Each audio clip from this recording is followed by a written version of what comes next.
Okay, so this is episode number 05, episode number 5, getting started with entrepreneurship.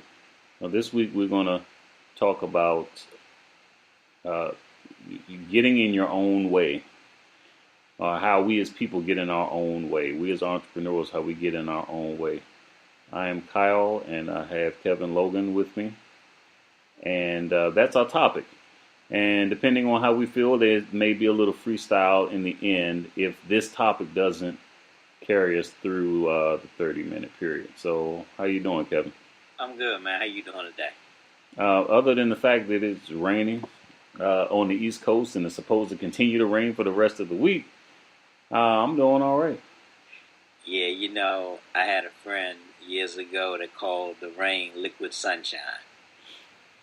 And when he put that title on there, it actually made me look at rain a little, these type of days a little differently. You and I both were energized from the sun, so we love that atmosphere and environment. But on days like this, when it's just pouring, I always kind of look at it, since he introduced me to it, as another opportunity. And it was just for me to seek it out instead of saying, I'm going to get wet, it's going to be this, that, and the other. I would dress for that environment, whether it be with the ankle boots, the specific raincoat or rain hat or umbrella, whatever it was. I would just carry the things that carried me, is a term that I use quite often. Yeah, I guess if you want to keep it on a positive note, liquid sunshine would be a way to do that. Yeah. Psych yourself out, if you will. Yeah. I guess for me, I'm pretty much beyond being psyched out when it comes to gray days. Um, Partially because of I've been fortunate enough to visit the West Coast several times over the last few years, and every time I feel like I'm less likely to come back because the weather is always beautiful, no matter when I go, what time of year. The weather is always beautiful, and I'm usually coming back to weather that is not all that great. Right, right. But things could be worse. Oh, yeah, that's definite. So let me ask you this, and this is a nice segue about into a conversation about a topic that I think is completely controlled by psyche.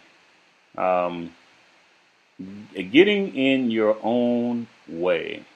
How to stop getting in your own way. In entrepreneurship, or really any task or objective or goal that a person is trying to overcome or meet, it seems like there are things that we do as human beings subconsciously that are essentially keeping us from reaching those goals. And we are the only ones sometimes that are keeping ourselves from reaching certain goals. I've titled it "Getting in Your Own Way," and I guess it'd be worth giving a couple of examples of how that actually manifests. Making up excuses as to why you can't do something, like start your own business, for example, There you is go. a prime example of how we get in our own way. No one else is telling well, everyone else is probably telling you can't do it. Anytime you're trying to do something that's different than what everyone else is doing, there's always a line of people to tell you can't do it. But I'm not talking about those people. I'm talking about when you tell yourself that you can't do it. Even if you're just agreeing with what everyone else is saying, that's still an example of getting in your own way, because no one has power over you except for you. So that would be one example, just telling yourself you can't do something, and coming up with excuses why you can't do it. What do you think, and what's your thoughts on that? Well, you said something key. No one can tell us what to do except ourselves. We quite often give power to people who don't deserve it. we allow them. A visual that I use is just 100%. 100% is what it is. It's 100% of whatever we're talking about. And we, being 100% of ourselves, we allow people to invade on that, and we just give it away freely and telling us, planting things in our mind and having us repeat negative thoughts, images that we give life to. We often create and manufacture things that don't even exist. And that's how our mind goes before us and gets in our way and stops us. It's like that deer in the headlight syndrome. You just get stuck. Left, right, as you and I bounce things off of each other all the time, no one has anybody to, and I'll go ahead and use the term to help them be accountable, introduce it now, or an accountability partner. A lot of times that's looked at as a negative, but it isn't. It's not this person's going to, make you do this or make you do that. It's not a make type of thing. It's a relationship that's built and that's able to come together and joined nicely. I don't want to use the business words all the time, collaborative and cohesiveness and all that, but something that just comes together and meshes very nicely and works well together. That can be a good accountability partner instead of someone that's, well, you can do this, but you just don't want to do it, you're lazy. No, come on. Let's really go deep and dig down to the root of what the issue is. It's not. It can be that huge word of fear. False evidences appearing real. Those things that we just give life to. Yeah, I think fear is definitely. So I've learned a lot about fear, a lot more about fear than, quite frankly, I thought there was to learn over maybe the last 12 months or so. And I probably wouldn't have gotten such a concentrated education if it hadn't been for, pursuing entrepreneurship, pursuing, starting a business and running it full time. As stated before in this podcast, you learn a lot about yourself whenever you're trying to build something from scratch on your own. And that word fear seems to be at the root of a lot of different things. I mean, it manifests itself in all kinds of ways, all kinds of excuses. But if you really peel it back an excuse and look at the core, fear is really responsible for a lot of things. And I'll give you an example because I try to give a lot of examples and not do so much high-level theoretical stuff. Right. In the software business, so I have a product that I spent a significant amount of time working on. And I found that I was always adding features. The product was never really ready, in my opinion, right, to be seen by the public. Right. And I just kept adding features, or I would tweak a button or a function, or I'd add something that wasn't there before. And then when all that was done, I'd work on the design a little bit, and then I would work on the marketing copy that on the website that sold the product. And I started just noticing this pattern where no matter what I did or how much I did, product was just never going to be ready for customers to come in and look at it and start using it. Right. And at the time, I always had a reason why that was the case. Just this is something that it absolutely has to have. And as a developer, you get, developers tend to have this thing where they're shooting for gold standard code. Like everything has to work. There shouldn't be any bugs because we don't want to be like Microsoft. That kind of thing, right? Right. But over time, when I started, really paying attention to marketing and the psychology behind marketing, and that led me down the road of how people think and what things trigger actions in people. This word fear just kept coming up over and over again. And what became apparent to me was that clearly there was some of that. If some of the reason that it took me so long to get my product out the door was because of fear. It was fear of what would happen if I didn't have it all right. Mm-hmm. Um, that is just a very that's just a short example. I could give you many others because as I've studied up on this and talked to other people about it, especially other entrepreneurs, other entrepreneurs seem to really know a lot about fear for some reason, or creative people in general. Um, but the more I study, the more people I talk to, the more examples I can see, not just from my past, but I see it from people all around me who are having similar challenges, and I see it in their actions. Right. And far be it from me to tell them it's fear, because I can kind of guess where that conversation would go. It would probably go to denial, as it would have if someone had said that to me. In fact, some people did say it to me, and I said, no, it's not that. Why would I be afraid of anything? I just wanted to be right. Yeah.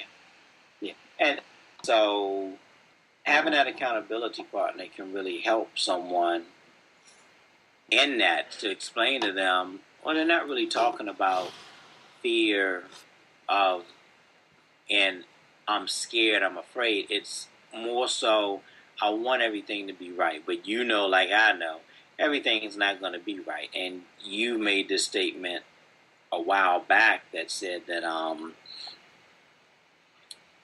we get the experience comes in the doing. Right.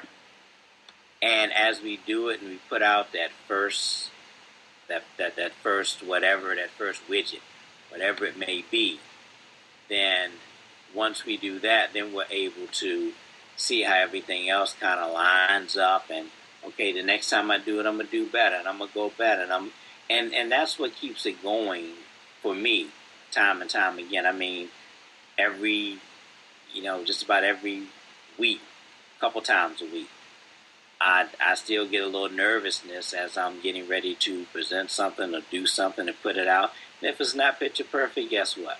I have an opportunity to make some changes, jot down some notes, and become better organized and give life to something else that's going to give life back to me. Yeah, right on. I mean, and I think it can become a slippery slope, right? And it does piggyback off of the conversation about just taking action and getting started, which we've talked about in previous podcasts.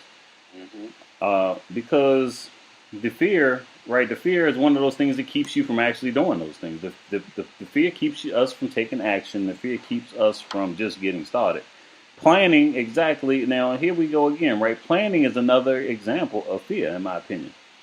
If you ever plan something and you just, you're planning to make your plan perfect. And the next thing you know, this plan is taking you weeks or months in some cases before you even do anything. And I think a lot of that's fear. I think the more time you spend planning it, the less likely it is to actually happen. Yeah, you can use different scenarios like going on vacation, a weekend vacation, or a week-long vacation that may from no dollars, a couple dollars, up to a couple $1,000.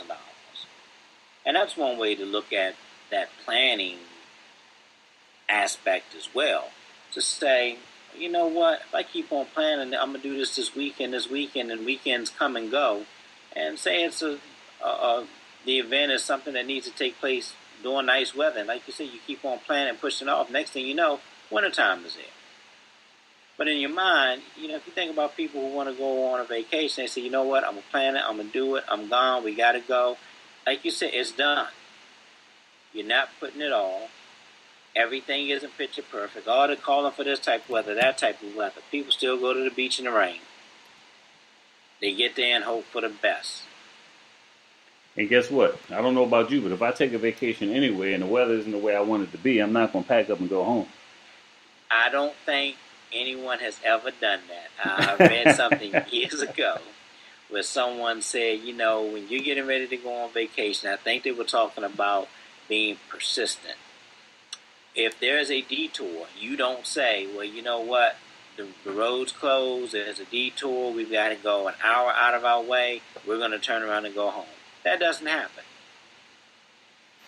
Right. So You take advantage of that vacation, right? That you've right. already paid for. Exactly, or that you haven't paid for that you want to go to. That detour it's just a detour. That's it.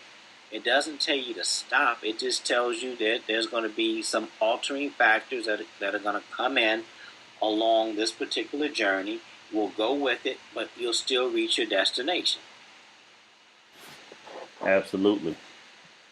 So, you know what? There's a opportunity here to. I guess the point in all of this is, to first acknowledge that. Look at your own self. I mean, look at yourself in the mirror and think about some of the things we're talking about, and just try to identify whether or not this is something that's happening to you. Like, are you having fear?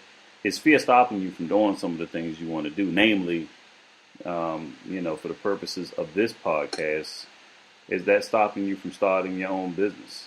Are you seeking perfection? Are you planning excessively? Are you listening to people who tell you can't do it because for whatever reason you're too old, or you're not the right color, or you aren't smart enough? All fear. All those things are fear based. Yeah. So what would you? Because what I do is try to acknowledge that first and not let it get in the way. Like, I think you have to acknowledge it first and not let it get in the way. What was some of the things? I mean, what would you recommend someone do? And say, yeah, I'm afraid, but I'm afraid. What am I supposed to do now? Well, you've got to have a good support system around you. For me, the word that comes to mind is structure and organization. 2 words. You got to be organized. You got to have some organization within yourself. I can't get anything done haphazardly. That's just, for me, I can't operate that way. Well, I choose not to. I probably can. I would probably be all over the place and be completely exhausted. But I get more work done being organized and having structure to what I'm doing. And so in order to overcome it, first you have to identify what is it that I'm fearful of. That's the most important thing. And you may have to ask somebody. Someone may already know. But how are you going to receive it when they tell you, oh, well, I think you may be fearful of. No, I'm not scared of that. Why would I be scared of that? So you're not even receiving what the person is saying. Yeah, that gets back to the beginning of this conversation. Right. You have to be willing to. You have to be honest with yourself. I mean, if you're not willing to be honest with yourself, it's just going to take you a lot longer to learn how to overcome fear. And for that matter, there's a lot of things that you won't have great success with in life if you can't be honest with yourself first. Right. And then the people that you're asking these questions to may not be your accountability partners. I feel that relationships are key when you're trying to get through something. We're always going to be going through something. We're either just coming out of something, we're in something, or we're getting ready to go into something. That's just life. So the individuals that can see certain things on you may not be the same individuals to support you as you're going through it. So, for instance, if you know that there's you've worked at a place and you love doing this particular task, and right now seems the time that you may want to make money and launch out opportunity and what have you, you got to get around some people that can support you approaching that, building that, and getting through the stages that are going to be necessary. Yeah, that is a great point. That is a great point, and it's such a good point when you think about it, because you think about what you can do to overcome fear, and maybe it's not what you can do to overcome fear. Maybe somebody else needs to do something to help you overcome that fear, I guess it's still six or half a dozen, right? You still need to take some action to get in the circles of those people who have the power to help you do that. But that is a part of this journey anyway. Any person who's successful in this world more than likely did not get there on their own. So that's a good point. It may be maybe somebody's already telling you, in fact, what you're fearful of. You're just not, like you said, you're in denial and you're not being honest with you. And it's more important to you that they understand that you're not scared of anything. Exactly. That's more important to you than actually listening to what they're telling you and maybe just acknowledging it. I mean, the bottom line is, doesn't matter whether you admit to being afraid of it or not, because if you are, your actions are showing that you are. Even if that means you're not accomplishing what you want to accomplish, then that's your action showing you that you are afraid. So I just feel like that was a great answer. Get into circles of people who aren't afraid to tell you that what you're afraid of from their perspective, and don't be afraid to listen to them. And now that word is what I was getting ready to say, and you said it. Listen. Listen to what they are saying. We don't have to talk when individuals are giving their answer to questions that we're asking them. So is it that I can't do it on a day that I've been extremely busy? But like any entrepreneur, we're always looking for opportunity. So I find a lot of us that are in this particular environment, we can shift gears very quickly.